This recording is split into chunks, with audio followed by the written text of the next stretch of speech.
गजाननं भूतगणादिसेवितं कपित्थजम्बोफलचारुभक्षणं उमासुतं शोकविनाशकारकं नमामि विघ्नेश्वरपादपङ्कजम्। मुनित्रयं नमस्कृत्य तदुक्तिः परिभाव्य च वैयाकरणसिद्धान्तकौमुदीयं विरच्यते। कल हम लोगों ने एक विशिष्ट सूत्र पर विचार किया, धातोः। षड्विध सूत्रेषु मध्येदम अधिकार सूत्रम। अब देखिए, जब हम द्वितीय खंड के प्रारंभ में थे तो पहला सूत्र वहां क्या था? समर्था पद विधि, यही पहला सूत्र है। समर्था पद विधि सूत्र भी अपने आप में बहुत विशिष्ट है और वह 6 प्रकार के सूत्रों में कैसा सूत्र है? परिभाषा सूत्र है। इसीलिए जाने रहिए, समर्था पद विधि यह क्या है? परिभाषा सूत्र है। परिभाषा सूत्रों में चिन्ह होता है, क्योंकि अधिकार में तो हम व्याख्यान के द्वारा समझते हैं कि इस सूत्र का या इन पदों का यहाँ तक अधिकार है या इसके पहले तक अधिकार है, लेकिन परिभाषा सूत्रों में जिन जिन पदों की उपस्थिति होती है विधि सूत्रों में, वह उपस्थिति चिन्ह को देख करके होती है। समझ में बात आई कि नहीं? जैसे तस्मिन्निति निर्दिष्टे पूर्वस्य, यह परिभाषा सूत्र 2 पदों की उपस्थिति कराता है, निर्दिष्टे और पूर्वस्य। पर किस चिन्ह को देख करके? औपश्लेषिकाधिकरण सप्तम्यंत पद को देख करके। जिन जिन विधि सूत्रों में औपश्लेषिकाधिकरण सप्तम्यंत पद का दर्शन होगा, इस प्रकार का चिन्ह मिलेगा, उन विधि सूत्रों में निर्दिष्टे पूर्वस्य इन 2 पदों की उपस्थिति होगी। अब जो आज सूत्र पे विचार हमें करना है, वासरूपो स्त्रियाम, ये भी 6 प्रकार के सूत्रों में कैसा सूत्र है? परिभाषा सूत्र है। पर अभी थोड़ा कल का धातु सूत्र के ऊपर विचार रह गया है। विचार ये रह गया है कि हमने कल विचार किया था कि अगर धातु इत्याकारक पृथक अधिकार सूत्र का आरंभ नहीं करते हैं तो यद्यपि तीसरे अध्याय के पहले पाद का जो 22वें संख्या का सूत्र है, धातु रेकाचो हलादेह क्रिया समविहारे यम, इस सूत्र से धातु का अधिकार आ सकता है। अधिकार तो आता ही है, लेकिन अधिकार कहाँ तक आता है? 90 नंबर तक आता है। 90 संख्या का जो सूत्र है वहां तक अधिकार आता है। फिर 91 नंबर से इस सूत्र को बनाया और इसका अधिकार कहाँ तक गया? पूरे तृतीय अध्याय की समाप्ति पर्यंत। तो क्यों ना धातु रेका जो सूत्र में जो धातु है, उस धातु को ही अधिकार माने, 90 तक ना मान करके तृतीय अध्याय की समाप्ति पर्यंत माने। तो यह धातु वहीं तक चला जाएगा। तो पृथक धातु सूत्र का जो आरंभ है वह किस प्रयोजन से किया गया, ये कल विचार हुआ था। इसका फल क्या दिया था? अगर धातुओं का पृथक आरंभ नहीं करते हैं तो लुभ्याम और पुभ्याम इत्यादि प्रयोगों में इट गुणं स्याताम, इट आगम की आपत्ति और गुण की आपत्ति। कल का पाठ सुने थे क्या? कल का सुने थे तो ये उसमें आया था, ठीक है। तो लुभ्याम पुभ्याम में इट आगम और गुण की आपत्ति बनी रहेगी। इसके लिए पुनः धातु इत्याकारक अधिकार सूत्र का आरंभ किया। पर अगर दीक्षित जी के मस्तिष्क को समझने का प्रयास करें तो उन्होंने धातु के लिखने के बाद लिखा कि आ तृतीयाध्याय समाप्तिर अधिकारोयम, फिर लिखा तत्रो पदम सप्तमी स्थम और कृदतिंग। इसका मतलब दीक्षित जी के मस्तिष्क में ये जरूर है कि धातु इत्याकारक पृथक अधिकार सूत्र का फल क्या है? तत्रो पदम सप्तमी स्थम इत्याकारक संज्ञा सूत्र को व्यवस्थित करना और कृदतिंग इत्याकारक जो संज्ञा सूत्र है, इन दोनों सूत्रों को व्यवस्थित करना। समझ में बात आई कि नहीं? कैसे? अगर हम धातु रेकाचो हलादेह क्रिया समविहारे यंग, इसी धातु को आगे तक लेके जाते हैं तो धातु के अधिकार में विहित जो प्रत्यय हैं, उन प्रत्ययों की आर्धातुक संज्ञा तो होगी होगी, साथ में तत्रोपदम सप्तमी स्तंभ भी वहां लगने लगेगा। तत्रोपदम सप्तमी स्तंभ क्या कहता है? सप्तम्यंत पद में वाच्यत्वेन स्थित जो अर्थ है, उस तदवाचक जो पद है, उस पद की उपपद संज्ञा होती है।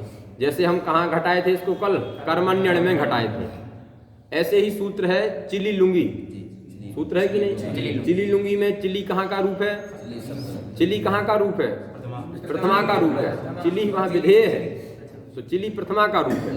इसीलिए तो लिखा है एचा वितौ, लिखा है कि नहीं?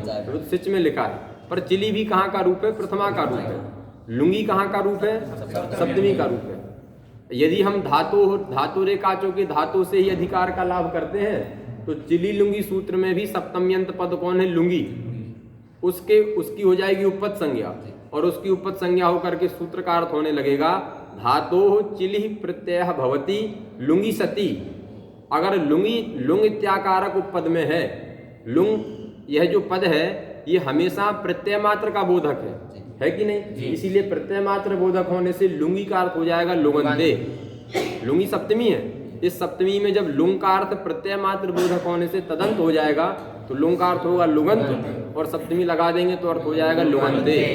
जैसे कर्मण्यण में हम अर्थ करते हैं कर्मणि उपपदे सती धातोः अण प्रत्यय भवति, ऐसे ही चिली लुंगी का अर्थ होने लगेगा लुगंते उपपदे सती धातोः चिली प्रत्यय भवति। ऐसा अर्थ इष्ट है हमको क्या? ऐसा अर्थ इष्ट नहीं है। अगर ऐसा अर्थ करेंगे तो अभूत में चिली करने के लिए किसी लुगंत पद की उपपद रहना अनिवार्य हो जाएगा। समझ में आया कि नहीं? इसीलिए लुभ्याम पुभ्याम में दोष आएगा, ये तो एक फल है ही है, पर ग्रंथकार की वासना के अनुसार अगर चले तो तत्रोपदम सप्तमी स्थम इत्याकारक सूत्र जो संज्ञा सूत्र है उस संज्ञा सूत्र से चिली लुंगी इत्यादि सूत्रों में उपपद संज्ञा ना होने लग जाए और उपपद संज्ञा होकर के लुगंते उपपदे धातु चिली प्रत्यय भवति इस प्रकार का अर्थ ना होने लग जाए जो कि अनिष्ट है। इसके लिए भी पृथक धातुओं का अधिकार रखना अनिवार्य है। समझ में बात आई कि नहीं? जब पृथक धातुओं का अधिकार रखा तो तत्रोपदम सप्तमी स्थम धातु रेखाचों के अधिकार में आने वाले सप्तम्यंतों में उपपद संज्ञा नहीं करेगा। जहां जहां धातु रेखाचो हलादेह का अधिकार है वहां सप्तम्यंत कोई मिल भी जाएगा तब भी वहां पर तत्रोपदम सप्तमी स्तंभ के द्वारा उपपद संज्ञा नहीं होगी। पृथक जो धातु का अधिकार है इसमें आने वाले जो सूत्र हैं वहां यदि कोई सप्तम्यंत है तो वहां सप्तम्यंत को देख करके तत्रोपदम सप्तमी स्तंभ जाएगा और उसकी उपपद संज्ञा करेगा। समझ में बात आई कि नहीं? इसका मतलब ये निश्चित है कि तत्रोपदम सप्तमी स्तंभ सूत्र की भी सूत्र का विषय भेद करने के लिए भी पृथक धातुओं का अधिकार आवश्यक है। ऐसे ही कृदतिंग कृदतिंग सूत्र कहता है तिंग भिन्न प्रत्ययों की कृत संज्ञा होती है। पठिष्यति भविष्यति करिष्यति इत्यादि प्रयोगों में जो स्या प्रत्यय होता है ये स्या प्रत्यय करने वाला सूत्र शतासी लिलुटोह। लिलुटोह कहाँ का रूप है? सप्तमी का रूप है कि री और लुट परे रहते धातु से स्या और तासी प्रत्यय होते हैं। ये स्या प्रत्यय धातु से आया है कि नहीं? धातु से आया है और तिंग से भी भिन्न है और शित से भी भिन्न है तो लग जाएगा आर धातुकम शेषः तिंग शिद्भ्य अन्य धातु भेदः प्रत्यय आर धातुक संज्ञकः स्यात्। तो यह स्या प्रत्यय तिंग शित से भिन्न है और धातु से भेद है तो इसकी तो आर धातुक संज्ञा हम करते ही हैं। ये तो कोई दोष नहीं है, ये तो सिद्धांत पक्ष में होती ही है, इत संज्ञा नहीं। यहाँ आपत्ति क्या होने लगेगी कि यह स्या प्रत्यय इसकी कृत संज्ञा हो जाएगी, आर धातुक संज्ञा नहीं होगी। लेकिन कृदतिंग कहता है तिंग भिन्न जो प्रत्यय है उसकी कृत संज्ञा होती है। तो यह जो पठिष्यति का स्या है यह तिंग से भिन्न है इसीलिए इसकी कृत संज्ञा होने लगेगी। कृत संज्ञा होने के कारण फिर कृदंत तदादि मान करके कृतद्धित समासाष्ट से करिष्य इत्याकारक जो पद है, क्योंकि स्या प्रत्यय ये कृत हो गया है, कृत है अंत में जिसके कृत प्रत्यय की प्रकृति कौन है? क्री। इटागम हुआ है, इटागम करके क्या बनाया है? करिष्य। तो करिष्य इत्याकारक जो कृदंत तदादि है जब स्या प्रत्यय कृत है तो करिष्य इत्याकारक जो शब्द है वो कृदंत तदादि है। अतः इस कृदंत तदादि की भी प्रातिपदिक संज्ञा होकर के करिष्य ती में करिष्य के बाद और ती से पहले स्वादि प्रत्ययों की प्राप्ति की योग्यता होने लगेगी। अगर कदाचित स्वादि प्रत्यय आ जाए तो स्वादि आकर के वहां रुक्त विसर्ग होकर के करिष्यः ती ऐसा कुछ अनिष्ट प्रयोग बनने लगेगा। ये भी एक दोष दीक्षित जी के ग्रंथ को लगाने के लिए टीकाकारों ने लिखा है।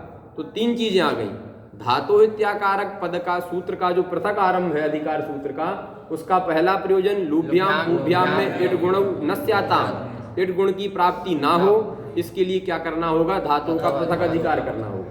तत्रोपदम सप्तमी स्तंभ यह जो संज्ञा सूत्र है ये धातु रेखाचों के अधिकार में आने वाले सूत्रों में उपपद संज्ञा ना करे, उनसे भिन्न में ही करे। इसके लिए भी धातुओं का अधिकार आवश्यक है, पृथक अधिकार आवश्यक है। अधिकार तो पहले से सिद्ध था लेकिन सिद्ध होने पर भी पृथक जो धातु का अधिकार है वो उसका प्रयोजन यही है। और तीसरा करिष्यति इत्यादि प्रयोगों में स्या को कृत मान करके और करिष्य इत्याकारक शब्द स्वरूप की कृदंत तदादि मान करके प्रातिपदिक संज्ञा ना हो इसके लिए भी पृथक धातुओं का अधिकार आवश्यक है। ये हम सामान्य विचार इस पे करके अब आज का जो विषय है वा स्वरूपो स्त्रियाम इस परिभाषा सूत्र पर प्रवेश करते हैं। जैसे समर्था पद विधि सूत्र भी परिभाषा है, पूछें कि वो किसका विधान करता है, किस चिन्ह को देख करके। अगर पूछा जाए कि समर्था पद विधि परिभाषा सूत्र है, अभी आप परिभाषा प्रकरण गुरुजी के पाठ में पढ़ रहे हैं। परिभाषा सूत्रों का एक तो दीक्षित जी के द्वारा लिखा जो अर्थ है वो तो है ही है, लेकिन एक जो सिद्धांत अर्थ हम लोग करते हैं, सिद्धांत तो ये भी हैं, लेकिन एक परिष्कृत अर्थ जो करते हैं कि इदम पदम उपतिष्ठते, पढ़ के आ रहे हैं कि नहीं। जैसे अलून्त्यस्य का अर्थ क्या किया था? हाँ, अल समुदाय बोधक पदोत्तर स्थान षष्ठ्यंत पद घटते शास्त्रे अंत्यस्य अलह इति पदद्वयम् उपतिष्ठते। उस शास्त्र में अंत्यस्य की भी उपस्थिति होती है और अलह की भी उपस्थिति होती है। या सामान्य जो दीक्षित जी के लिखा हुआ है कि गुण वृद्धि शब्दाभ्याम यत्र गुण वृद्धि विधीयेते तत्र एकः इति षष्ठ्यंतम पदम उपतिष्ठते। ऐसे ही है एको गुण वृद्धि का। तो किसी भी मतलब एक सूत्र में, परिभाषा सूत्रों में इस प्रकार का अर्थ जो है हम लोग सुनते आते हैं, आ रहे हैं। समर्था पद विधि का भी क्या अर्थ होगा अगर इस रीति से अर्थ करें? वो तो दीक्षित जी ने वहां वृत्ति लिख दी कि पद संबंधी विधि समर्थास्थितो बोध्या। अगर हम अपनी शैली में उसका एक अर्थ करें तो क्या अर्थ होगा? उपतिष्ठते पद विधौ, और संक्षिप्त करें पद विधौ, पद संबंधी विधौ, हाँ कर्तव्य भी जोड़ दो, तो पद संबंधी विधौ कर्तव्य समर्था इति पदम उपतिष्ठते, या पद विधौ समर्था इति पदम उपतिष्ठते। जहां जहां पद विधि है वहां वहां समर्थ पद की उपस्थिति होगी। समझ में आया कि नहीं? अर्थात समर्था पद विधि इस परिभाषा सूत्र की प्रवृत्ति में चिन्ह क्या है? पद विधि। क्योंकि परिभाषा सूत्र अपने अपने चिन्हों को देख करके जाते हैं। अपने देश में रहते हैं, परिभाषा सूत्र कभी भी अपने देश का परित्याग नहीं करते हैं। परिभाषा सूत्रों का अपने देश में, अपना देश समझते हैं, अपना देश मतलब अष्टाध्यायी की संख्या जो है, जो सूत्र जिस संख्या का है उसी संख्या में रहेगा और रह करके सारे शास्त्रों का उपकार करेगा। सारे शास्त्रों का मतलब सारे विधि शास्त्रों का। तो सारे का करने का मतलब तस्मिन् नीति जो है वो संयोगांत लोपा का भी उपकार करने लग जाए, तो कहा ऐसा नहीं। उन परिभाषा सूत्रों के चिन्ह होते हैं। तस्मिन् नीति अगर है तो वो लगेगा, यदि षष्ठी निर्दिष्ट है तो अलून्त्यस्य लगेगा। ऐसे ही अगर पद विधि है तो वहां पर समर्था इत्याकारक पद की उपस्थिति होगी, अर्थात वह परिभाषा सूत्र तत्तद विधि सूत्रों का उपकार करेगा। तो उपकार करने से उसमें क्या हो जाएगा? विद्युपकारकत्व, और विद्युपकारकत्व होने से ही उसमें परिभाषा की सिद्धि, परिभाषात्व की सिद्धि होती है। समझ में आया कि नहीं? अब हम वा स्वरूप व स्त्रियाम अगर इस सूत्र पे भी विचार करें तो ये भी क्या है? परिभाषा सूत्र है। इस परिभाषा सूत्र में पहले तो कितने पद हैं इस पे विचार किया जाए। तो कितने पद हैं सूत्र में? 3 पद हैं। वा असरूपः अस्त्रियाम। अस्त्रियाम घटक, स्त्रियाम किस विभक्ति का रूप है? सप्तमी का रूप है। इसका मतलब वो तो सूत्र की प्रवृत्ति निवृत्ति में निमित्त के रूप में, जब कभी भी सप्तम्यंत मिलेगा तो या तो वो अर्थपरक जाएगा या उसको निमित्त कोटि में प्रवेश दिया जाएगा। आस्त्रियाम यह सप्तम्यंत है। इसका मतलब वा अस्वरूपः इत्याकारक पदों का जो अर्थ होगा उसमें आस्त्रियाम का रहना अनिवार्य है। अगर आस्त्रियाम नहीं है तो इस परिभाषा शास्त्र की प्रवृत्ति वहां नहीं होगी। इसका मतलब अस्त्रियाम पे इदानीम हम विचार न करके केवल वा अस्वरूपः पे विचार करते हैं। पहले तो सूत्र में विच्छेद क्या किया जाए? वा स्वरूपः ऐसा विच्छेद किया जाए या वा अस्वरूपः ऐसा विच्छेद किया जाए? क्योंकि खंडाकार लिखने का तो ये मतलब नहीं है कि वहां आ था। अगर कहीं ऐसी लिपि मिलती है जिसमें सीधा लिखा है वा स्वरूपो अस्त्रियाम, वहां खंडाकार नहीं है, तो कोई ऐसा भी विच्छेद कर सकता है वा स्वरूपः अस्त्रियाम। तो वा स्वरूपः अस्त्रियाम ऐसा विच्छेद करें या वा अस्वरूपः अस्त्रियाम ऐसा विच्छेद करें। यदि वा स्वरूपः अस्त्रियाम ऐसा विच्छेद इष्ट होता तो ग्रंथकार फिर वा स्वरूपः न बना करके स्वरूपो वा अस्त्रियाम ऐसा सूत्र बनाते। समझ में बात आई कि नहीं? क्योंकि यदि वा स्वरूपः ये विच्छेद इष्ट है तो फिर असंदेह के लिए, क्योंकि ये पूरे के पूरे व्याकरण शास्त्र का आरंभ किसके लिए हुआ है? असंदिग्धानुष्ठान सिद्ध्यर्थम। इदम व्याकरण शास्त्रम असंदिग्धानुष्ठान सिद्ध्यर्थम। ऐसे अनुष्ठान की सिद्धि के लिए इस व्याकरण शास्त्र का आरंभ है जिससे संदेह की निवृत्ति हो, और जिसका आरंभ जिसके लिए है उसका पाठ करते समय, उसका अनुगमन करते समय ही अगर संदेह हो जाए तो ये परस्पर क्या है? विरुद्ध वार्ता हो जाएगी। इसीलिए अगर वा स्वरूपो अस्त्रियाम का विच्छेद ऐसा होता वा स्वरूपः अस्त्रियाम, तो अवश्य भगवान पाणिनि सूत्र के आनुपूर्वी का क्रम बदलते और असंदेह के लिए यद्यपि लाघव वा स्वरूपा में है, वा स्वरूपा में भी उतने ही पद हैं और स्वरूपो वा में भी उतने ही पद हैं। वहाँ वा स्वरूपो अस्त्रियाम में भी संधि करनी पड़ रही है, यहाँ स्वरूपो वा अस्त्रियाम यहाँ भी संधि करनी पड़ रही है। तो लाघव और गौरव दोनों में बिल्कुल बराबर बराबर बराबर है, लेकिन संदेह की निवृत्ति किसमें हो रही है? स्वरूपो वा। अगर स्वरूपो वा बनाएंगे तो सुनने वाले श्रोता को स्पष्ट हो जाएगा कि स्वरूपा एक पृथक पद है और वा एक पृथक पद है। लेकिन स्वरूपो वा ना बना करके क्या बनाया? वा स्वरूपा बनाया। इसका मतलब अवश्य ग्रंथकार के मस्तिष्क में है कि वा अस्वरूपा ऐसा ही विच्छेद है, वा स्वरूपा ऐसा विच्छेद नहीं। समझ में बात आई कि नहीं? पर ये सारी बातें जब लगेंगी जब आप ये मस्तिष्क में रखिए कि खंडाकार होने का मतलब यहाँ आ है या नहीं है, इससे कोई लेना देना नहीं है। क्योंकि एंगा पदांता दति के द्वारा जहाँ संधि होती है वहीं केवल खंडाकार लगे ऐसा नियम नहीं है। यहाँ तो वा स्वरूपा में किससे संधि हुई है? आकाश सवर्ण दीर्घ, फिर भी खंडाकार लगा दिया। इसका मतलब प्राचीन काल में एक लिपि ऐसी थी जहाँ संधि कार्य होने पर क्या वर्ण था इसका बोध कराने के लिए, स्पष्ट ज्ञान कराने के लिए एक चिन्ह विशेष को लगा दिया जाता है। पर इसका रहना या न रहना कोई अनिवार्य नहीं है। हम लोग पढ़ते हैं ह्रस्व हलादि शेषा, ऐसा जो है संहिता पाठ मिलता है। क्या मिलता है? ह्रस्व हलादि शेषा। अब ह्रस्व हलादि शेषा को आप ह्रस्व हलादि शेषा ऐसा भी विच्छेद कर सकते हैं और ह्रस्व अहलादि शेषा ऐसा भी विच्छेद कर सकते हैं। और अत सातत्य गमने धातु में हलादि शेष की व्यवस्था बनाने के लिए करते ही हैं, ह्रस्व अहलादि शेषा ऐसा विच्छेद करते ही हैं। इसका मतलब खंडाकार से कोई विनिगमन नहीं होगा, निश्चय नहीं होगा, उसके लिए हमें व्याख्यान करना होगा। तो यहाँ व्याख्यान क्या अनुसरण किया कि यदि ग्रंथकार को या सूत्रकार को स्वरूपा ऐसा ही विच्छेदिष्ट होता तो वा स्वरूपो न बना करके असंदेह के लिए, संदेह की निवृत्ति करने के लिए अवश्य वो स्वरूपो वा स्त्रियाम ऐसा सूत्र बनाते, पर नहीं बनाया। इसका मतलब उनके मस्तिष्क में यह जरूर है कि वा अस्वरूपा इति विच्छेदः कर्तव्य। समझ में बात आई कि नहीं? तो हमने 3 पदों का निश्चय कर लिया। वा यह प्रथम पद है, अव्यय पद है, अस्वरूपा यह प्रथमांत है और अस्त्रियाम यह सप्तम्यंत है। यत्र अस्वरूपः तत्र वा इति पदम उपतिष्ठते, ये इसका अर्थ कर देंगे। क्या अर्थ किया? यत्र अस्वरूपः तत्र वा इति उपतिष्ठते। आप पहले पढ़ के आ रहे हैं कि परिभाषा सूत्रों में यत्र तत्र विधीयते उपतिष्ठते इन सारे प्रत्ययों का विधान होता है। इनका जो है सामान्य रूप से अध्याहार हो जाता है, उसके लिए कोई प्रयास विशेष की आवश्यकता नहीं है। तो यहाँ पर हमने यत्र और तत्र लाए कि नहीं? यत्र अस्वरूपः विधीयते भी ले आइए। यत्र अस्वरूपः विधीयते तत्र वा इति पदम उपतिष्ठते। जहाँ पर अस्वरूप का विधान होता है वहाँ वा इत्याकारक विकल्प बोधक वा इत्याकारक पद की उपस्थिति होती है। अस्वरूप का विधान होता है तो अस्वरूप से क्या लिया जाए? अस्वरूप आदेश का विधान होता है, ये अस्वरूप किसी अन्य का विधान, आगम का विधान होता है। तब ये पूरा का पूरा जो क्रम है ये प्रत्यय का क्रम है, प्रत्यय विधान का ही क्रम है। क्योंकि वा स्वरूपो स्त्रियाम ये सूत्र जो है 3-1-94 का है। परिभाषा सूत्र होने पर भी इसी प्रत्यय विधान वाले क्रम में रखा, 91, 92, 93, 94। इसका मतलब विधीयते से यहाँ पर किसका विधान लिया जाएगा? प्रत्यय संबंधी विधान है। तो अब समझ में आया कि नहीं? हमने केवल अर्थ इतना किया था कि यत्र अस्वरूपः विधीयते तत्र वा इति पदम उपतिष्ठते। लेकिन विधीयते से अस्वरूपः कह विधीयते, किम विधीयते? तो प्रत्यय का प्रकरण होने से यत्र अस्वरूपः प्रत्ययः विधीयते तत्र वा इति पदम उपतिष्ठते। समझ में बात आई कि नहीं? ये इसका अर्थ हो गया।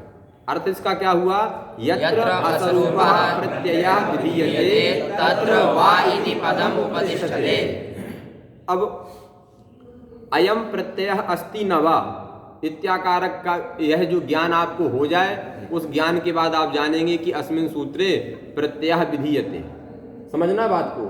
परिभाषा सूत्र यह जो वा स्वरूपो स्त्रियाम है ये किसी ना किसी विधि सूत्र में जाएगा।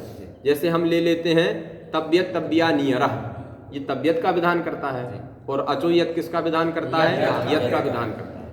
अब आप कहेंगे यत्र अस्वरूपः विधीयते, यत्र मतलब विधि सूत्रे, जिस विधि सूत्र में अस्वरूप प्रत्यय का विधान होता है। विधि सूत्र हमने लिया तब्यत तब्बिया नियरह। इस तब्यत तब्बिया नियरह में तब्यत तब्य अनियर ये प्रत्यय हैं, अर्थात इनमें प्रत्ययत्व है। इसका ज्ञान कब होगा? जब तब्येत तब्बिया नियरा इस सूत्र का लक्ष्य संस्कारक सफल वाक्यार्थ बोध हो जाएगा। दो प्रकार के वाक्यार्थ बोध होते हैं। इक्वणची सूत्र का एक ऐसा भी अर्थ हमने कर दिया कि अचि सती इकः स्थाने यण भवति, अच के रहने पर, अच का सामीप्य रहने पर एक के स्थान पर यण होता है। इस प्रकार के अर्थ से यह वाक्यार्थ बोध तो हुआ, लेकिन यह लक्ष्य संस्कारक सफल वाक्यार्थ बोध नहीं है, क्योंकि इस प्रकार के वाक्यार्थ बोध से सुधी उपास्या में सकार के उकार को भी यण की प्राप्ति है। क्योंकि आपने क्या अर्थ किया? अचि सती, अच का सामीप्य रहने पर एक के स्थान पर यण होता है। तो सामीप्य तो है, वह सामीप्य व्यवहित हो या अव्यवहित हो, इसके बारे में तो हमने चर्चा की नहीं है। तो वहां पर भी सकार के उकार को यण होने लगेगा। तो परिभाषा सूत्र के बिना विधि सूत्रों का वाक्यार्थ बोध तो होता है, लेकिन लक्ष्य संस्कारक सफल वाक्यार्थ बोध नहीं होता है। जैसे ही परिभाषा सूत्र लगा देते हैं तो जो वाक्यार्थ बोध होता है वो लक्ष्य संस्कारक सफल वाक्यार्थ बोध होता है। जब तक तब्येत तब्बिया नियरह इस सूत्र का सफल वाक्यार्थ बोध नहीं होता है, तब तक ये बोध हम नहीं कर पाते हैं कि यह प्रत्यय है कि नहीं है। तो इदम अयम प्रत्ययः, इसमें प्रत्ययत्व है, इस प्रकार का ज्ञान कब होगा?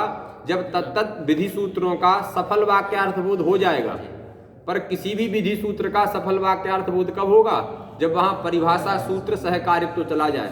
हमारी भाषा समझ में आ रही है कि नहीं? जब कोई विधि सूत्र परिभाषा सूत्र की सहायता ले लेगा, उस सहायता के बाद वह सफल वाक्यार्थ बोध का ज्ञान करेगा। अब दो चीजें हो गई, ये वासरूप व स्त्रियाम है।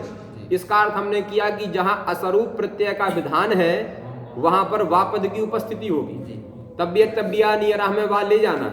असरूप प्रत्यय का विधान होने पर इसमें वा की उपस्थिति होगी।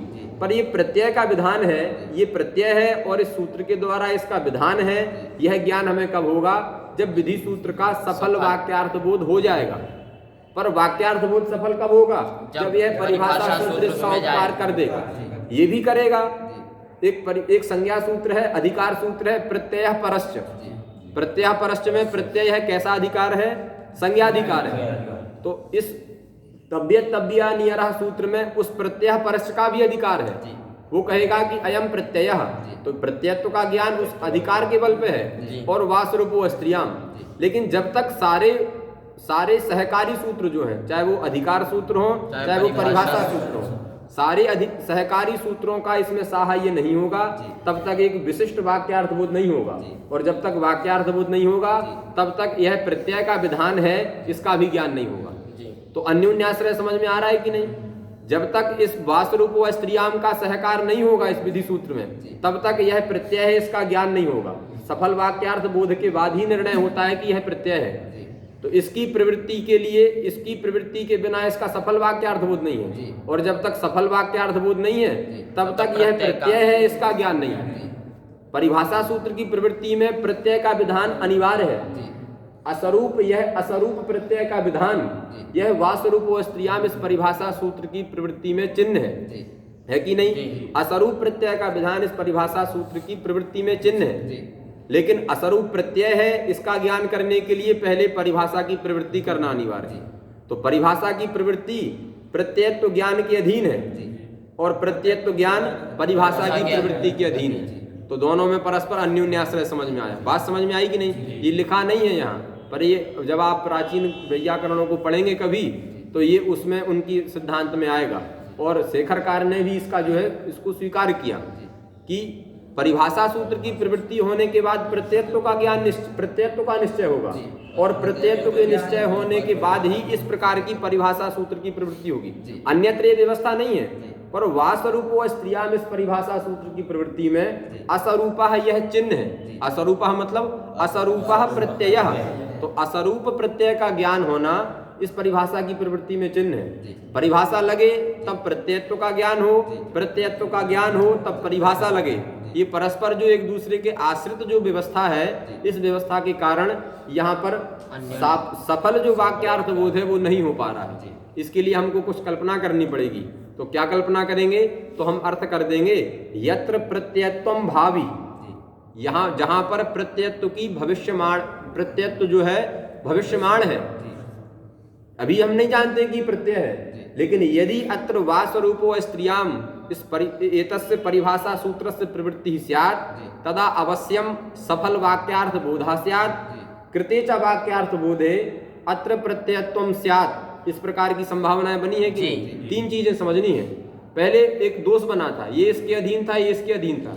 अब हमने कह दिया कि यदि वा स्वरूप व स्त्रियाम लग जाए, इस परिभाषा सूत्र में यदि लग जाए, बिना विचार के लग जाए, तो अवश्य इसका एक सफल वाक्यार्थ बोध होगा।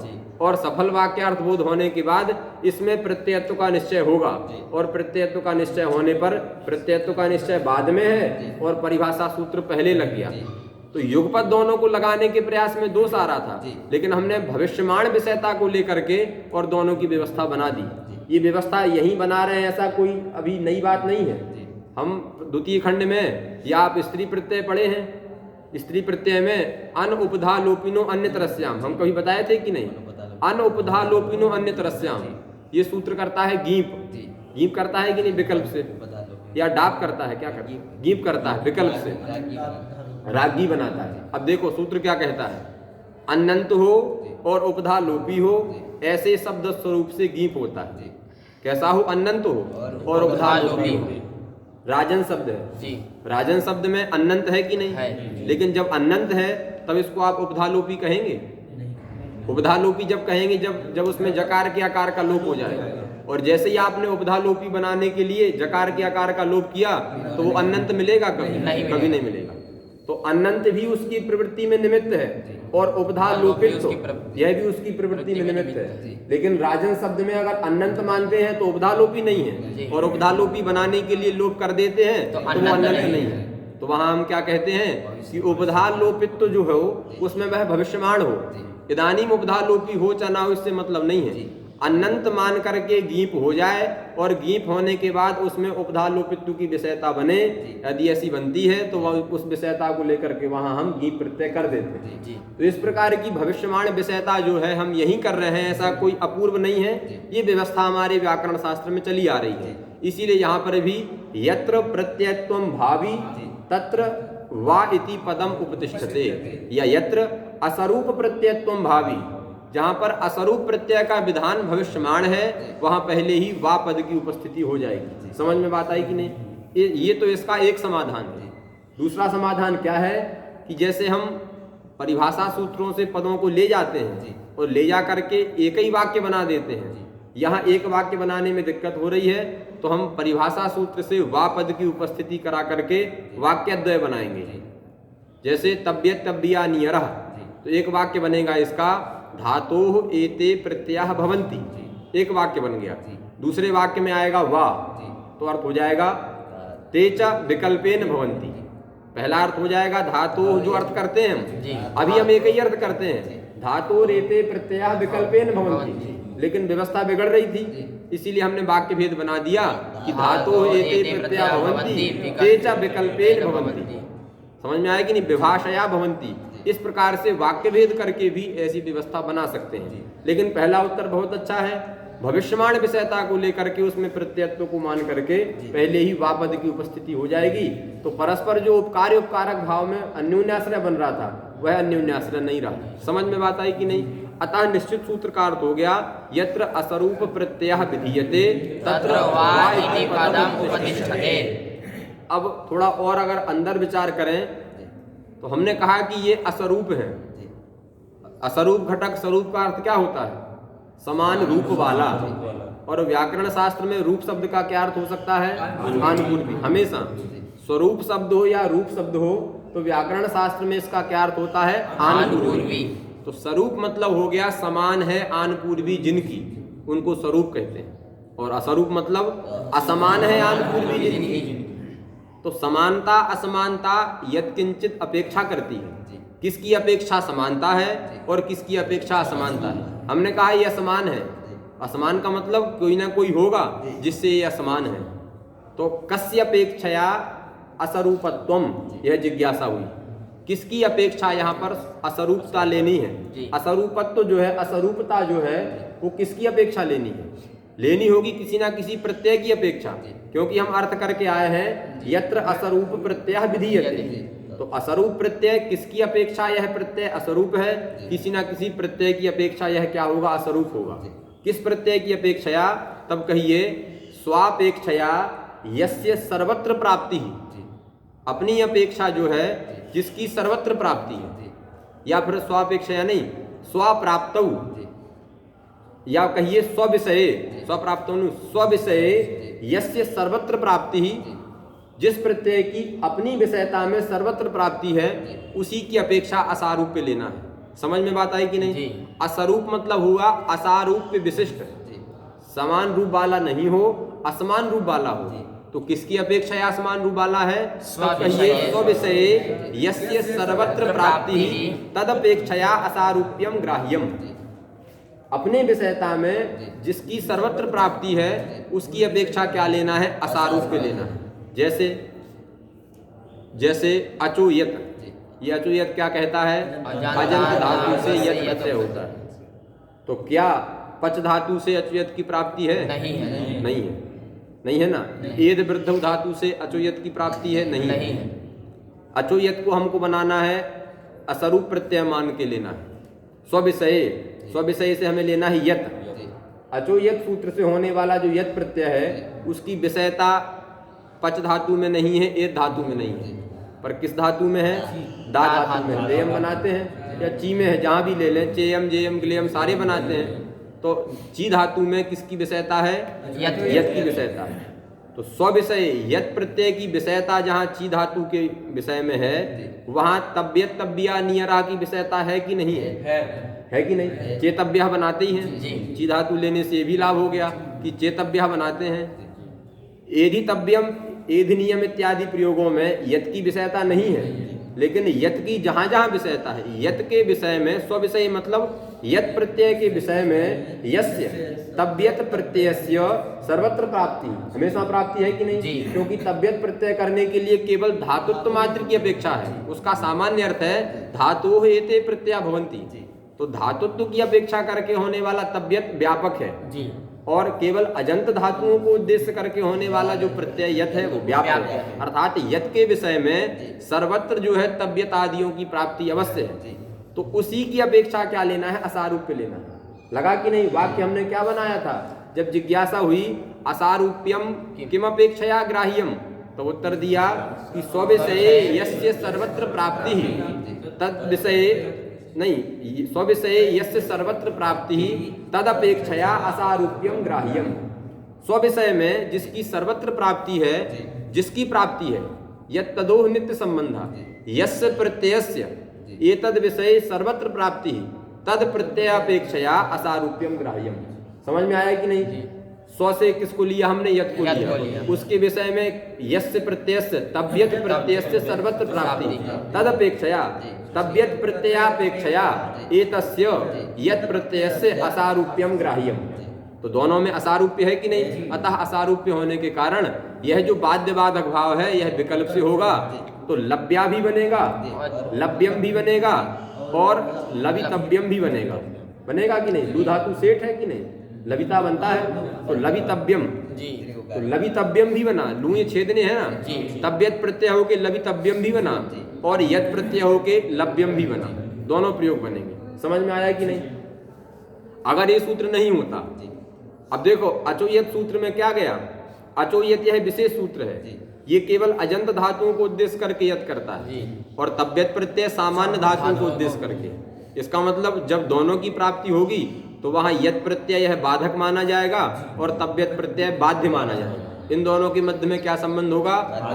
बाध्य बाधक भाव, उत्सर्गापवाद भाव। ये तब्यत प्रत्यय उत्सर्ग है और यह जो यत प्रत्यय है अपवाद है। तो अपवाद जब उत्सर्ग का बाध करता है तो सामान्य रीति तो यही है कि यह बाध्य बाधक भाव वैकल्पिक होता है कि नित्य होता है? नित्य होता है। पूरे व्याकरण शास्त्र में अपवाद शास्त्र की प्रवृत्ति होने के बाद पुनः उत्सर्ग की प्रवृत्ति नहीं होती है, क्योंकि फिर तो उसका बाधकत्व ही नष्ट हो जाए। लगा कि नहीं? निषेध किया हमने कि ये नहीं होगा। भुक्तवंतम प्रतिमा भुंग था, हमने निषेध किया कि भोजन मत करिए, पर निषेध कब काम करेगा? जब वो खाया नहीं हो। पहले से खा लिया है तब क्या निषेध करेंगे? समझ में आया कि नहीं? इसका मतलब अपवाद शास्त्र जब बाध करता है तो वह बाध हमेशा नित्य करता है। जब नित्य करेगा तो लू धातु से यत प्रत्यय भी प्राप्त है और तब्यत भी प्राप्त है।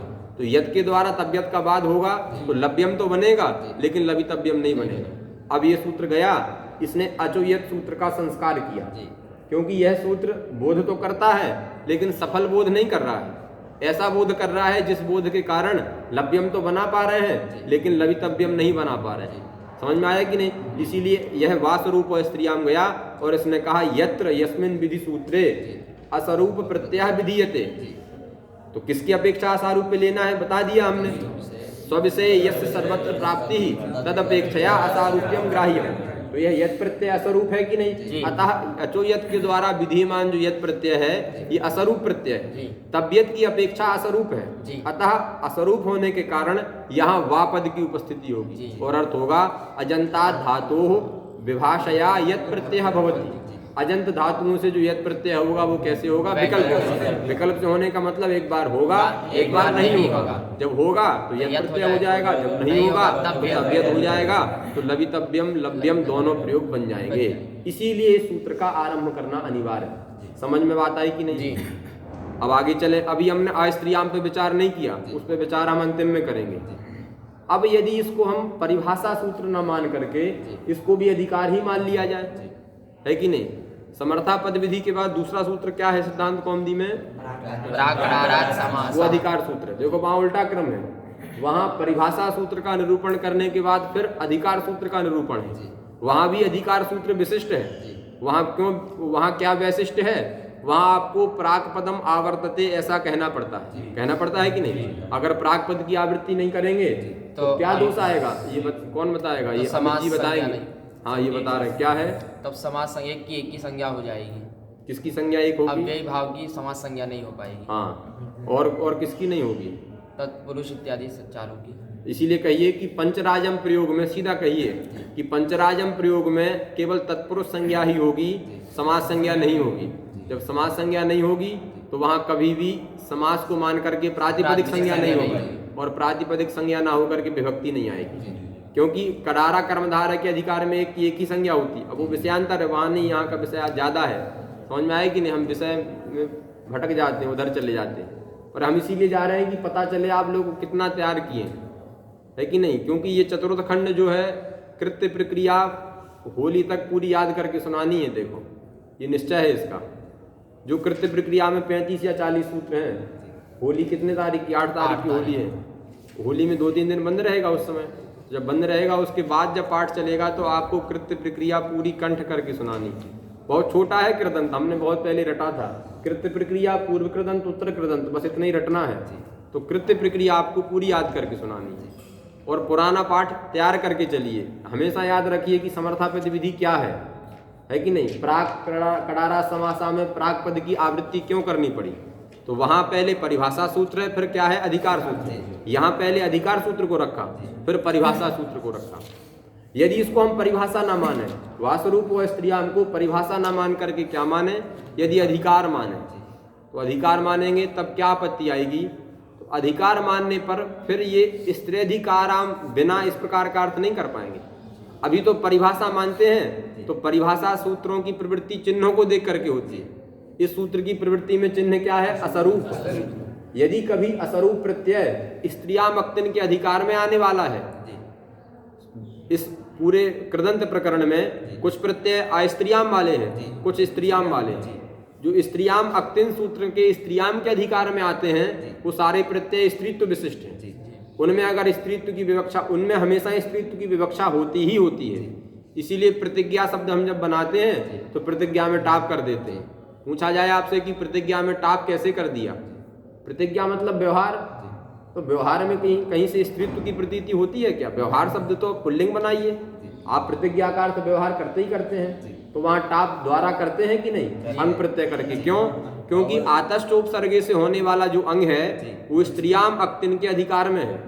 तो स्त्रियाम अक्तिन के अधिकार में आने वाले जो प्रत्यय हैं उनमें स्त्रीत्व की प्रतीति होती ही होती है। और वहाँ स्त्रीत्व बोधक टाप आदि की अगर योग्यता है तो तत्त प्रत्ययों का विधान वहाँ होता ही होता है। समझ में बात आई कि नहीं? इसका मतलब स्त्रियाम अक्तिन के अधिकार में जो है वहाँ इस परिभाषा सूत्र को लगाने जब जाएंगे तो ना लग जाए, इसके लिए हमने सूत्र में अस्त्रियाम रख दिया कि स्त्रियाम अक्तिन के अधिकार में जो आने वाले प्रत्यय हैं वह यदि असरूप हैं भी, असरूप हैं भी, तब भी वहाँ बाध्य बाधक भाव विकल्प से नहीं होगा।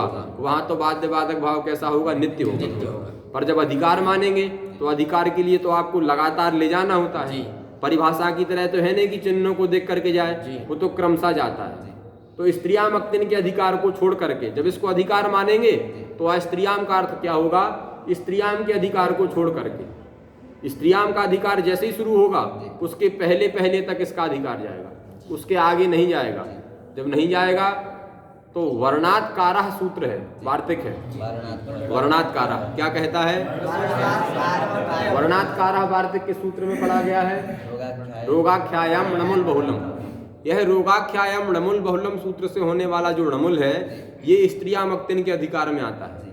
इसीलिए वहाँ आप उसके उदाहरण देंगे, उदाहरण देखेंगे तो सारे स्त्रीलिंग वाले उदाहरण हैं।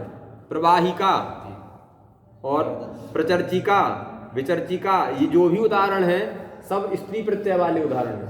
प्रपूर्वक वह धातु से णमुल हुआ, णमुल होकर के प्रवाहक बना दिया, और चूंकि यह णमुल स्त्रियाम अक्तिन के अधिकार में है इसलिए टाप होकर के इत्त होकर के प्रवाहिका।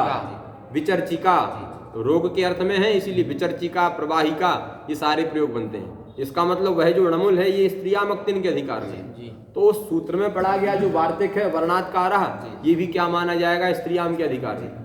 क्योंकि अब हमने क्या कह दिया कि स्त्रियाम अक्तिन के अधिकार को छोड़ करके, स्त्रियाम अक्तिन के अधिकार में जो नहीं आते हैं उनको छोड़ करके इसका अधिकार जाएगा। तो रोगाख्यायाम अधिकार में आता है उसमें इसका अधिकार नहीं जाएगा। नहीं जाएगा तो वहां जो बाध्य बाधक भाव होगा वह विकल्प से नहीं होगा, वह नित्य होगा।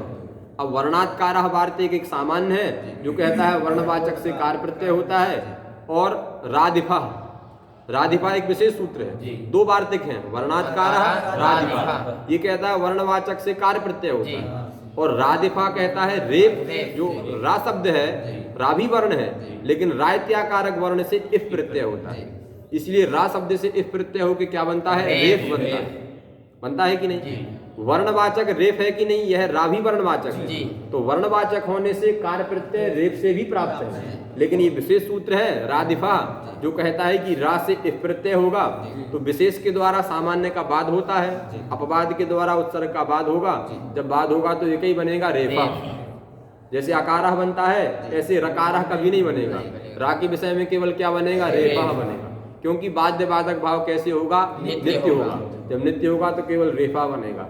जब रेफा अगर बनेगा तो भगवान शंकर के द्वारा बोला गया एक वाक्य कि रकारादीनि नामानि शृण्वतो मम पार्वती।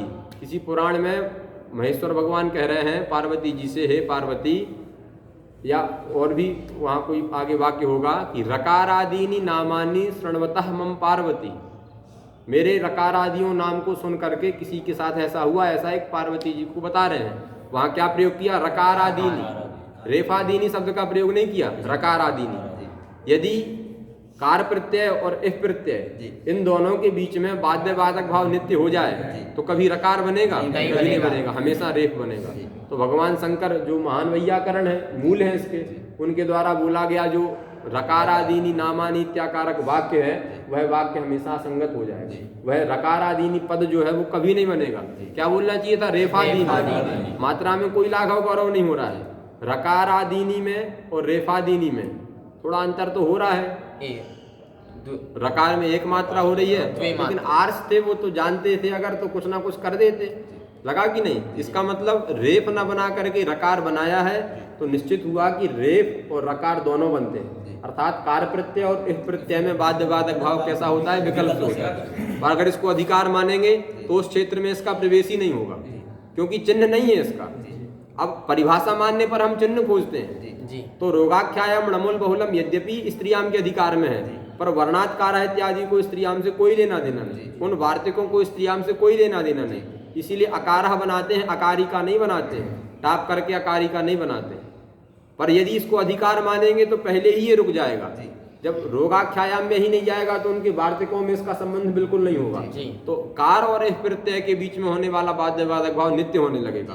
वो नित्य ना हो, वैकल्पिक हो, इसके लिए इसको परिभाषा माना। जब परिभाषा माना तो इसने अपने चिन्हों को देखा। इसने देखा कि यह इफ प्रत्यय जो है इसका विधान असरूप प्रत्यय का विधान है, और कार्य प्रत्यय की अपेक्षा इसमें असारूप्य है, अतः इन दोनों के बीच में होने वाला जो बाध्यबाधक भाव है वह बाध्यबाधक भाव कैसा होगा? विकल्प से होगा। समझ में बात आई? अतः ग्रंथकार ने अपनी प्रतिज्ञा को स्पष्ट किया कि परिभाषेयम, इयम परिभाषा या फिर इदम परिभाषा सूत्रम, यह जो सूत्र है यह परिभाषा सूत्र है। समझ में बात आई कि नहीं? ये सारी बातें आप क्रमिक रखेंगे तो इस सूत्र पर भी विशेष व्याख्यान हो सकता है। जैसे समर्थापद विधि, यह सूत्र भी अपने आप में विशिष्ट है, इस पर भी आप अच्छा व्याख्यान कर सकते हैं। ऐसे ही वासरूपो स्त्रियाम में देखो 40 मिनट तो हो ही गए होंगे, हम समझते हैं 45 मिनट हो गए, तो हम लोग इसी पे चर्चा कर रहे हैं कि नहीं? पहले इसमें कितने पद हैं, उसका विच्छेद कैसे करना है, उसमें क्या प्रमाण है, फिर इस परिभाषा सूत्र का अर्थ क्या है, अर्थ में भविष्यवाणी विषयता को बनाने के लिए क्या हमें करना पड़ा, उसकी भूमिका, अन्योन्याश्रय की चर्चा, और उसके बाद फिर किसकी अपेक्षा असारूप्य लेना है, ये सारी बातें व्यवस्थित कर लेंगे और 4 पॉइंट तैयार कर लेंगे तो उसके बाद लगातार इस पे बोल सकते हैं। अभी हमने जो बोला वो क्या बोला? इसको परिभाषा मानना पड़ा, माना अधिकार नहीं माना, इसका भी क्या प्रयोजन? ये क्रम इसका बना हुआ है। समझ में बात आई कि नहीं? अब इस सूत्र का जो अर्थ है वो आपको स्पष्ट हो गया। अस्मिन् धात्वधिकारे असरूपो अपवाद प्रत्यय उत्सर्गस्य वादको वास्यात्, है कि नहीं? स्त्रेधिकारोक्तम विना। अब हम विचार करते हैं कि आयस्त्रियाम का क्या अर्थ है। आयस्त्रियाम के 3 अर्थ हो सकते हैं। एक तो आयस्त्रियाम का अर्थ हो जाएगा आयस्त्री वाच्याम, आयस्त्री वाच्याम, स्त्रियाम सप्तमी का रूप है, तो आयस्त्री वाच्यायाम क्या अर्थ हो जाएगा? अर्थात उन्हीं प्रत्ययों में विकल्प से बाध्यबाधक भाव होगा जो स्त्रीत्व अर्थ के वाचक नहीं है। वाचक मतलब द्योतक नहीं है। जो प्रत्यय स्त्रीत्व अर्थ के द्योतक नहीं है उन्हीं में यह बाध्यबाधक भाव विकल्प होगा। जो प्रत्यय स्त्रीत्व अर्थ के द्योतक हैं उनमें बाध्यबाधक भाव विकल्प से नहीं होगा। समझ में आया कि नहीं? एक इसका ये भी अर्थ हो सकता है। एक ये अर्थ हो सकता है स्त्री शब्द को उद्देश्य करके या स्त्री शब्द को निमित्त करके होने वाले जो प्रत्यय हैं उनमें यह बाध्यबाधक भाव विकल्प से नहीं होगा। 3 अर्थ कर सकते हैं। एक तो जो ग्रंथकार ने किया है स्त्रियामक तिन के अधिकार को छोड़ करके, ये तो एक अलग अर्थ है, सिद्धांत अर्थ है, लेकिन इसके अलावा 2 अर्थ और कर सकते हैं। जो प्रत्यय स्त्रीत्व अर्थ के वाचक हैं, वाचक मतलब द्योतक हैं, कथन करने वाले हैं, उनमें यह बाध्यबाधक भाव नहीं लगे, यह सूत्र नहीं लगेगा। अर्थात उनमें बाध्यबाधक भाव कैसा होगा? नित्य होगा। एक ये अर्थ कर सकते हैं। पर इस अर्थ को अगर करेंगे तो लव्या और लवितव्या ये दोनों प्रयोग नहीं बनेंगे। अभी तो हम लव्यम लवितव्यम बना रहे थे, वो तो बन जाएंगे, लेकिन लव्या और लवितव्या ये दोनों प्रयोग नहीं बनेंगे। क्यों? लव्या में जो यत् प्रत्यय है वो किस अर्थ में आया है? स्त्रीत्व में आया है। अगर स्त्रीत्व में नहीं आता तो कभी भी जीवन में यहाँ टाप नहीं होता है कि नहीं? अचो यत् तो कहते नहीं है, कहता नहीं है कि हम केवल पुल्लिंग में करेंगे। वो तो जैसी प्रकृति होगी, जैसे अर्थ की विवक्षा होगी, क्योंकि यत् प्रत्यय किस अर्थ में होता है? कर्मणि होता है। जब कर्मणि करेंगे तो कर्म यदि स्त्रीत्व विशिष्ट पदार्थ है तो स्त्रीलिंग होगा, कर्म यदि पुल्लिंग विशिष्ट है तो पुल्लिंग होगा। समझ में आया कि नहीं? इसका मतलब लू धातु से होने वाला यत् प्रत्यय यह स्त्रीत्व अर्थ में भी आता है, और तब्यत प्रत्यय भी ऐसा है, लवितव्या भी बनता है और लवितव्यम भी बनता है, दोनों बनते हैं। इसका मतलब लवितव्या में आने वाला तब्यत यह स्त्रीत्व अर्थ का वाचक है, वाचक मतलब द्योतक है, और यह जो लव्या में आने वाला यत यह भी स्त्रीत्व अर्थ का बोधक है।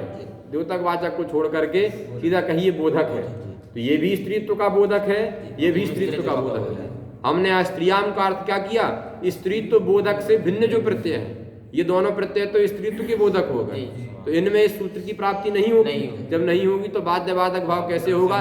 विकल्प से नहीं होगा, नित्य होने लगेगा, और नित्य होगा तो या तो केवल लव्या ही बनेगा, लवितव्या प्रयोग नहीं बन पाएगा।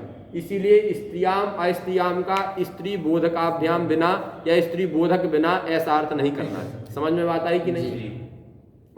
ये अर्थ कर दें स्त्री शब्द को निमित्त मान के आया हुआ जो प्रत्यय है, अगर ऐसा अर्थ करेंगे तो एक सूत्र है कर्म व्यतिहारे णच स्त्रियाम, सूत्र है कि नहीं? सूत्र है कर्म व्यतिहारे णच स्त्रियाम। णच प्रत्यय होता है कर्म व्यतिहार होने पर। कब होता है? स्त्रियाम के रहने पर।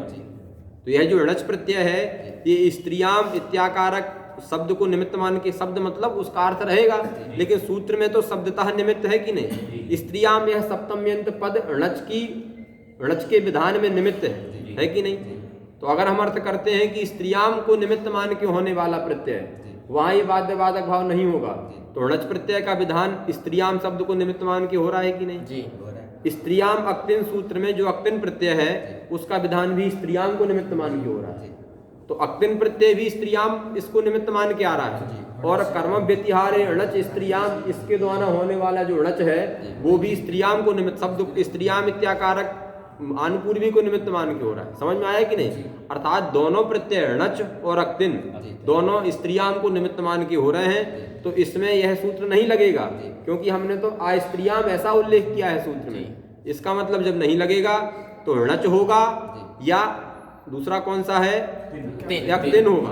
अक्तिन तो सामान्य है, धातुओं से सामान्य अर्थ में अक्तिन होता है, पर कर्म व्यतिहार णच जो है वो धातुओं से तभी होता है जब किसी कर्म का व्यतिहार हो। कर्म मतलब क्रिया, क्रिया का व्यतिहार हो। व्यतिहार मतलब विनिमय। किसी क्रिया का अगर विनिमय है, जैसे व्यतिलुनीते, आपके काटने का काम हम कर रहे हैं, हमारे काटने का काम आप कर रहे हैं, तो किसी क्रिया का व्यतिहार होने पर णच होता है। तो णच विशेष हो गया, क्योंकि धातुओं से होता है लेकिन कर्म व्यतिहार होने पर, और अक्तिन सामान्य हो गया, सामान्य धातुओं से होता है, तो णच बाधक हो जाएगा और अक्तिन बाध्य हो जाएगा। और इन दोनों में होने वाला जो बाध्य बाधक भाव है वो कैसा होगा? वह नित्य होगा। तो णच होगा तो णच ही होगा, फिर वहां अक्तिन प्रत्यय नहीं होगा। तो व्यावक्रोशी ऐसा प्रयोग तो बनेगा स्त्रीलिंग में, लेकिन व्यावकृष्टि ऐसा प्रयोग नहीं बनेगा। बी अब उपसर्ग है, बी आंग और अब, तो बन जाएगा व्याव, और आगे क्रुश धातु है, उस क्रुश से जब णच करेंगे, गुण करेंगे, तो बन जाएगा व्याव क्रोश। स्त्रीत्व विवक्षा में क्या कर देंगे? गीव कर देंगे, तो बनेगा व्यावक्रोशी। व्यावक्रोशी भाई क्रुश धातु है, णच करेंगे, णच का आकार बचेगा, गुण कर देंगे उपधा गुण, तो क्रोश बन जाएगा। स्त्रीत्व विवक्षा में गीव होकर के व्यावक्रोशी। और जब अक्तिन होता है तो व्यावकृष्टि, व्यावकृष बन गया, अक्तिन प्रत्यय हुआ, सकार को वृश्च भ्रज के द्वारा मूर्धन्य हुआ और वहां ष्टुत्व हो गया, तो बन जाएगा व्यावकृष्टि। बना कि नहीं? दोनों बनते हैं, व्यावक्रोशी भी बनता है और व्यावकृष्टि भी बनता है। पर अगर स्त्रियाम का अर्थ करेंगे कि स्त्रियाम शब्द, स्त्रियाम को निमित्त मान के होने वाला जो प्रत्यय है उनमें बाध्य बाधक भाव विकल्प से नहीं होगा, नित्य होगा, ऐसा अर्थ करेंगे तो व्यावक्रोशी ही बनेगा, व्यावकृष्टि नहीं बनेगा। तो स्त्रियाम का अर्थ ऐसा नहीं किया, व्यावक्रोशी व्यावकृष्टि दोनों प्रयोगों की सिद्धि करनी है, और स्त्रियाम का अर्थ स्त्री वाच्यायाम भी नहीं किया। अगर ऐसा करेंगे तो लव्या लवितव्या इन दोनों प्रयोगों में केवल लव्या ही बनेगा, लवितव्या नहीं बनेगा। समझ में आया कि नहीं? इसीलिए इस सूत्र में हमने अस्त्रियाम घटक स्त्रियाम को एक विशिष्ट बनाया। विशिष्ट क्या बनाया? तब कहिए कि अत्र स्त्रियाम इति पदम स्वरियते। यह जो स्त्रियाम पद है, अस्त्रियाम घटक जो सप्तम्यंत स्त्रियाम है, उसका क्या करेंगे? उसको स्वरियते। स्वरियते मतलब उसको स्वरितत्व नाम के दोष से विशिष्ट बनाएंगे। कल आप सब सुने हैं, गुरुजी के पाठ में नहीं आते हो क्यों? अरे आओ उसमें, हम कब तक बार बार थोड़ी कहेंगे। अगर नहीं मन है तो कोई बात नहीं, लेकिन आओ उसमें, तुम्हारा लाभ है, बहुत लाभ है। मतलब जैसे आप पुण्य कर्म में लगते हैं तो वर्तमान में मिलता है क्या? दुर्गा जी रोज जा रहे हैं, दुर्गा सप्तशती का पाठ कर रहे हैं, तो आपको कभी भी समझ में आता है वर्तमान का लाभ, कभी कभी मिल जाता है, कभी कभी लगता है कि दर्शन का ही फल है ये, लेकिन उसका विशेष फल कब मिलता है? बहुत बाद में मिलता है कि नहीं? मिलता ही होगा, नहीं तो क्यों दुनिया लगी रहती है कि नहीं? हमारे महापुरुष लगे, इसका मतलब मिलता ही है।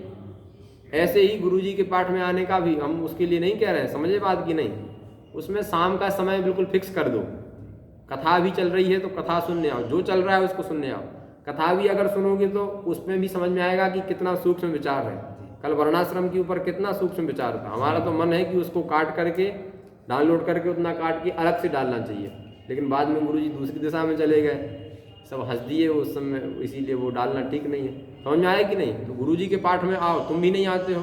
गुरुजी कल हमारा पेपर चल रहे थे। अच्छा, मध्यमा के पेपर चल रहे हैं? हाँ तो ठीक है, या उसको सुनो। नहीं आते हो तो निष्ठापूर्वक उसको कॉपी पेन लेके बैठ के सुनो। सुरतेनाधिकारा का ऐसा व्याख्यान कभी सुने आप?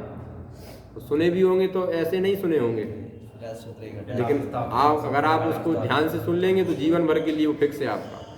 उत्तरोत्तरम बलिया हमें क्या समाज से कभी सुने तो हम बहुत बार, लेकिन हम कल फिर भूल गए थे। सुने तो हम भी गुरुजी से ये कहानी पूरी हम सुनेंगी। पहले साल भी वो पंक्ति हाँ, लेकिन फिर भूल गए थे, लेकिन अब स्मरण रहा कि नहीं, इसीलिए उसमें आओ। किस प्रसंग में वहां पहुंच गए? हाँ, स्वरित। तो क्या करेंगे इसको? स्वरियते स्त्रियाम के स्त्रियाम को क्या मानेंगे? स्वरितत्व दोष से विशिष्ट मानेंगे।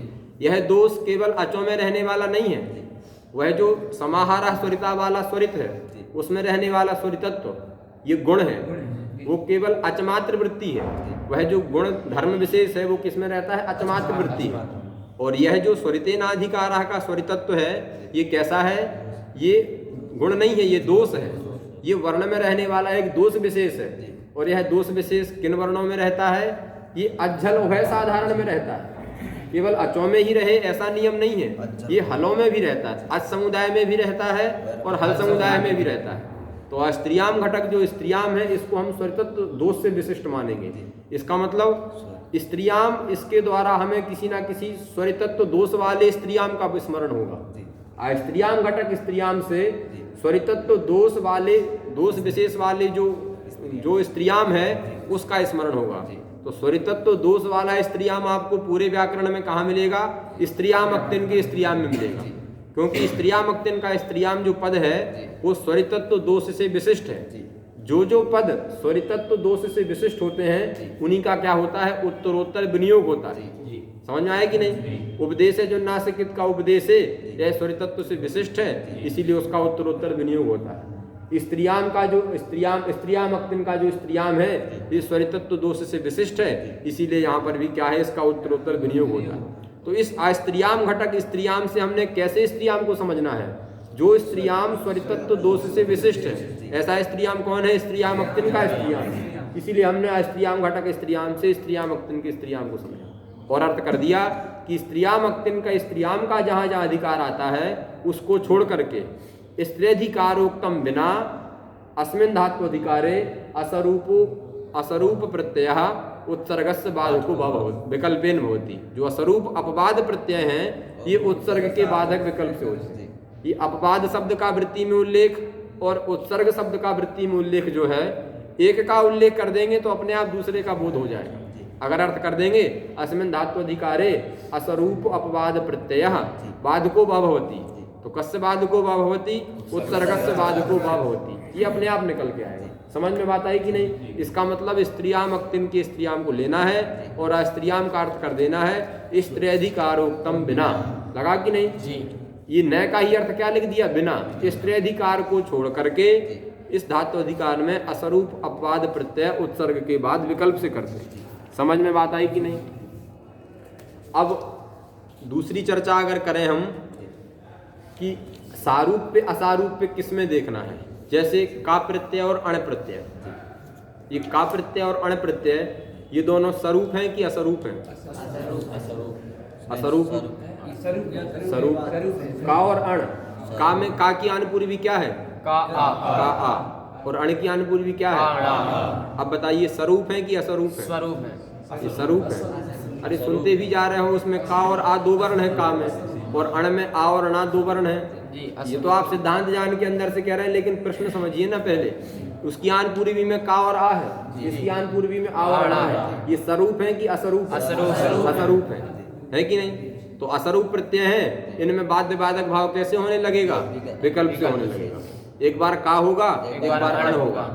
कुंभम करोति इति कुंभकारा, इसमें अण प्रत्यय होता है। और गाम ददाती इति गोदा, इसमें क्या प्रत्यय होता है?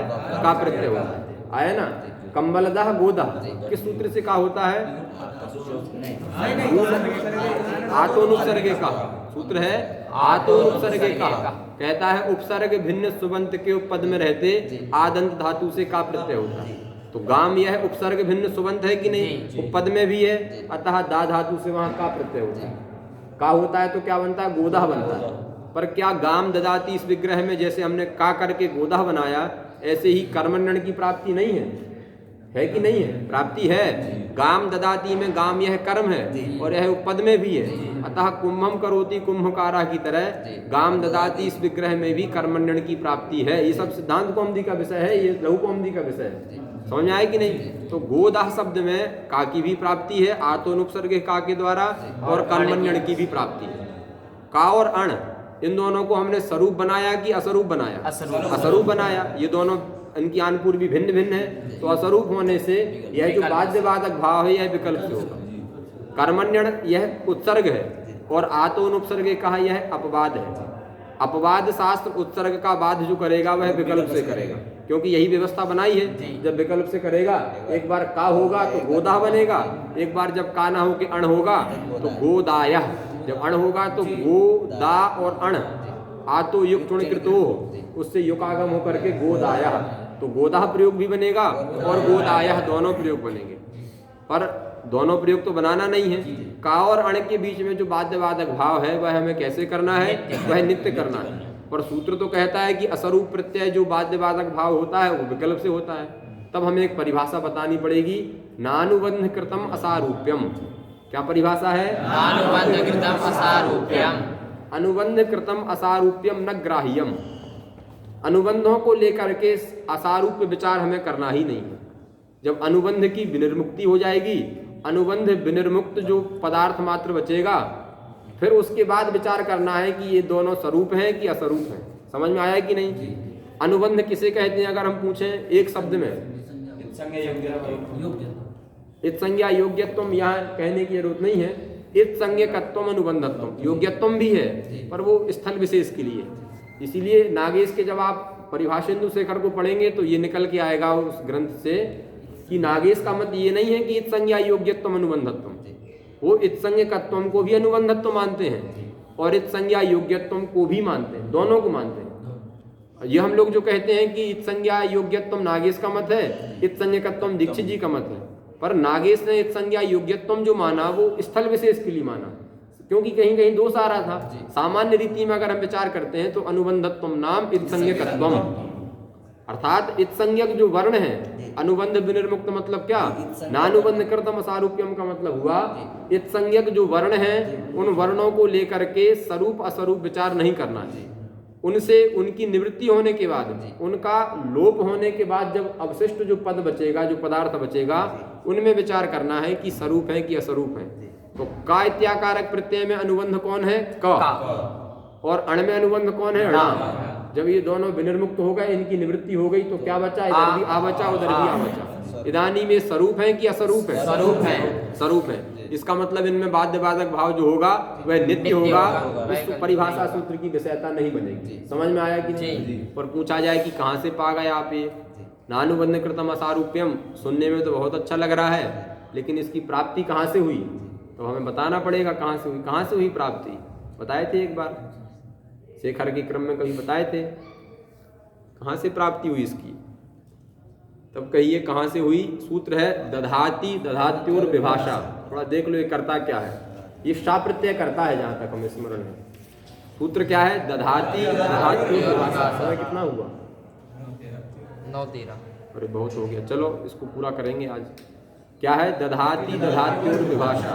दधाति मतलब धा धातु से, और दधात्योर तो दधाति दधाति दधात्योर विभाषा। ददाति मतलब दा धातु से और दधाति मतलब धा धातु से। शा प्रत्यय होता है विकल्प से। और फिर आगे थोड़ा सिद्धांत कौमुदी बोलो, क्या लिखा है? वक्ष्माणुणा कौन करता है? णा प्रत्यय। पा घ्राधमा नहीं, ये नहीं। णा प्रत्यय करने वाला सूत्र कौन है? वक्ष्माणुणा लिख रहे हैं ना पक्षे। णा प्रत्यय करने वाला सूत्र, चलो सूत्र नहीं भी मिलता है, विषय समझ लीजिए जब तक सूत्र स्मरण आएगा। सुनो देखो, सूत्र है दधाति दधात्योर विभाषा। ये क्या करता है? शा प्रत्यय करता है। और दूसरा सूत्र है आगे आने वाला जो इन्हीं दोनों धातुओं से णा प्रत्यय करता है। णा प्रत्यय और शा प्रत्यय ये दोनों स्वरूप हैं कि असरूप हैं? इस सिद्धांत को न जान करके विचार करना है। नानुबंध कृतम असारूप्यम भूल जाइए। अब विचार हम करते हैं कि णा और शा ये दोनों स्वरूप हैं कि असरूप? ये असरूप है, तो असरूप है। इसीलिए इनमें जो बाध्यवादक भाव होगा वह कैसा होगा? विकल्प से। विकल्प से होगा तो णा प्रत्यय शा का बाध करेगा भी अगर, तो कैसे करेगा? विकल्प से, क्योंकि इन दोनों में क्या है? असारूप्य। समझ में आए कि नहीं? जब इन दोनों में बाध्यवादक भाव विकल्प से होगा ही, तो इस शा प्रत्यय का बाध जो णा प्रत्यय करेगा या णा प्रत्यय का बाध जो शा प्रत्यय करेगा, यह विकल्प से करेगा ही, क्योंकि दोनों असरूप हैं। असरूप होने से वा जाएगा और बाध्य बाधक भाव का विकल्प होगा। जब विकल्प होगा तो सूत्र में विकल्प से बाध करने के लिए रखा गया जो विभाषा पद है वो सर्वथा व्यर्थ है। समझ में आया कि नहीं? क्योंकि धा धातु से णा भी करना है और धा धातु से शा भी करना है। शा और णा इन दोनों में असारूप्य है। नानुबंध कृतम असारूप्यम को न जान करके जब विचार करते हैं तो इन दोनों में क्या है? असारूप्य है। और असारूप्य होने के कारण यह बाध्य बाधक भाव विकल्प से होगा। जब विकल्प से होगा तो एक बार णा होगा, एक बार शा होगा। तो जब णा होगा तो क्या प्रयोग बनाया है? क्या प्रयोग बनाया है? दायः प्रयोग, दायः प्रयोग बनेगा। और जब शा होगा तो दधा बनेगा। दुत्त हो जाएगा शा होने से, है कि नहीं? दधा बनेगा, क्योंकि शित प्रत्यय पर में मिल जाएगा तो श्लौ सुलु हो जाएगा, श्लौ से दुत्त हो जाएगा। धा धा दधा और आकार का स्नाभ्यस्ता से लोप हो जाएगा तो बनेगा दधा। समझ में आया कि नहीं प्रक्रिया? दधा प्रयोग में धा धातु से जब हम शा प्रत्यय करेंगे शित होने से, यहाँ श्लू होगा, श्लू होने के बाद लुक होगा, सबको श्लू होगा, श्लू होने के बाद दुत्त होगा, धा धा अभ्यास कार्य होगा, दधा और आगे शा। स्नाभ्यस्ता से धा के आकार का लोप होगा, शा का आकार मिला देंगे तो बनेगा दधा। बना कि नहीं? और जब उसी धा धातु से णा होगा तो बनेगा धाया।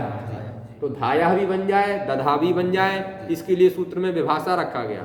पर अगर अनुबंधों को लेकर के भी असारूप्य विचार करने लग जाएं तो ऋणा और शा इन दोनों में असारूप्य है कि नहीं? तो बाध्य बाधक भाव विकल्प से होगा, और विकल्प से होगा दोनों प्रयोग बन ही जाएंगे।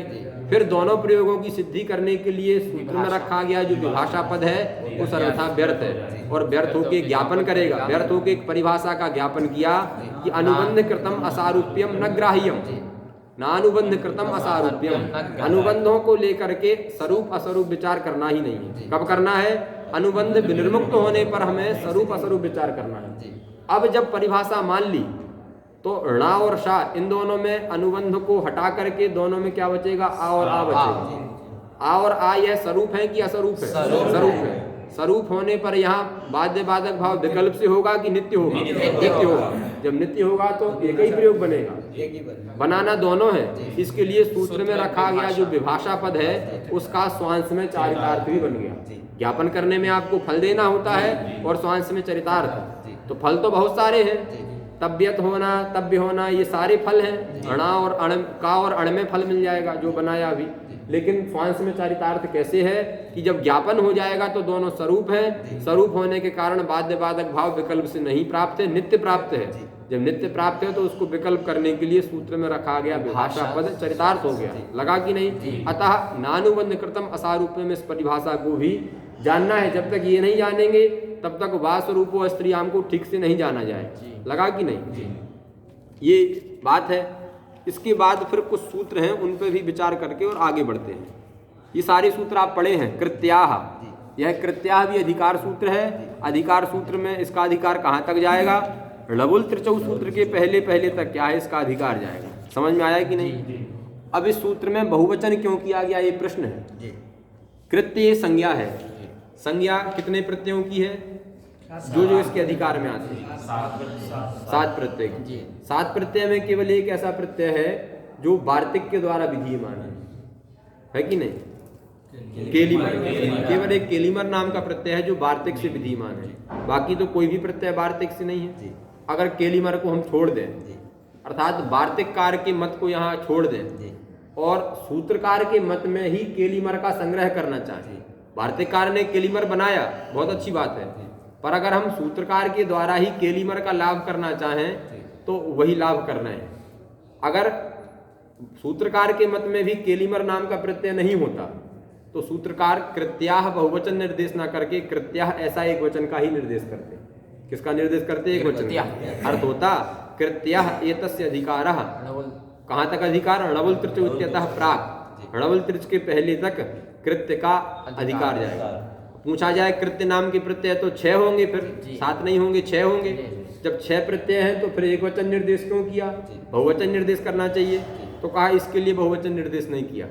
कृत्य यह एक वचन निर्देश करेंगे और प्रत्यय का अभिप्राय से एक वचन माना जाएगा। यद्यपि कृत्य नाम का अधिकार 6 में जा रहा है तो 6 प्रत्ययों की कृत संज्ञा हो रही है, लेकिन वहां एक वचन का निर्देश कैसे माना जाएगा? प्रत्यय का अभिप्रायण।